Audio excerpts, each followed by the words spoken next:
Matapos mapasaya ang mga bata sa scramble mix namin ni Venus, may bagong task pang naghihintay sa amin. Nakagawa na po kami ng Ate Juliet ng tig-10 scramble.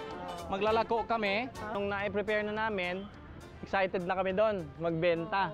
Scramble. Sinong bibili? Bibili ka? Paglabas ko pa lang, ang dami mga batang sumusunod. Bili-bili na kayo! Meron naman gusto magpa-picture. Ayan. Sabi ko, pag magpa-picture po kailangan Bibili. Ayun, bumili naman. Tapos may mga lalaking naglalaro ng bilyar dun sa labas. Patira nga, oh. Magaling ako dyan. Sabi ko na nga ba? Panalo na to. Sa kanya yan eh. Tinira ko siya. Kuya! Scramble! Boss! 5 piso! Brad! Baka may 5 piso ka dyan. Mag-scramble ka naman. Banata nyo na. Haluin nyo muna ha. Masarap yan. Ayos. Manong! At may tricycle na dumating. Ang laman ng tricycle, isang foreigner at ang kanyang 2 Pilipina na kasama. Uy! Oh, at Australian. Australian oxen. Do you want to buy some refreshments? 5 pesos only.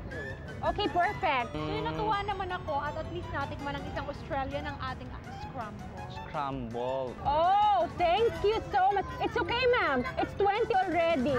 Okay, 5 pesos each. Thank you so much. Have a safe trip on your tricycle. Thank you.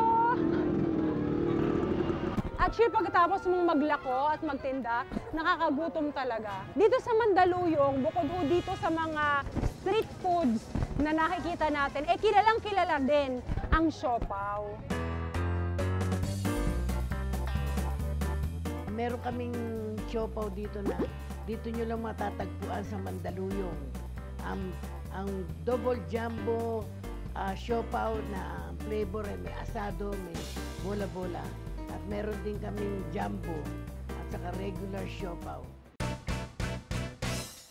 Ang double jumbo siopaw ng PVL Restaurant ay kasing laki ng isang malaking plato at tumitimbang ng halos 2 kilo. Bukod sa kanilang homemade dough, siksik din ang laman nito ng chicken, pork, salted egg, longganisa at marami pang lahok. Ang double jumbo kahit na 12 o 11, kayang-kaya nilang ubusin yun. Nagutom naman ako sa super-size siopaw na yan, Tita Norma. Pero mukhang hindi kakaingitan ni Maybe yan. Dahil for sure, busog na siya sa mga sorpresa ni Ate Joanne.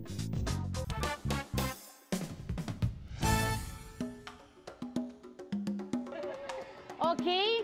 Dahil nabusog na kayo sa aming hinandang pagkain, naku! Mas lalo kayo siyempreng mabubusog. Mabubusog sa inyong accommodation overnight dito sa Shercon Resort. Yan! Close your nose. Ito na ang inyong tutulugan. Uy, baka mabiyak yan, ha? Oh, dahan-dahan, ha? Uy! Uy! Oh, yan, ha?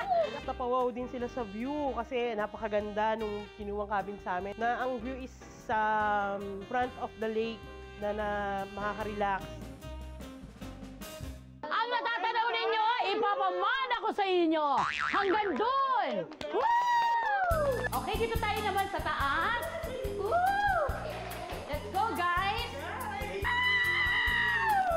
Para ako mag-overnight! Woo! Yeah! Yeah! Aray ko! Aray ko! Uy! Ay! Yeah! Yeah! Uy! Hindi naman halata na super enjoy ang family ni Joanne sa kanilang Club Manuel Cabins dito sa Shercon Resort. Namangha sila sa breathtaking view ng Taal na kanilang makikita mula sa kanilang lower at upper veranda. Ay, salamat, makakapag-relax din. Makapa-enjoy the view. Salamat sa Shercon Hotel. At pag-enjoy ang mga pamangkin ko at kapatid ko at tita. Yeah! Yeah!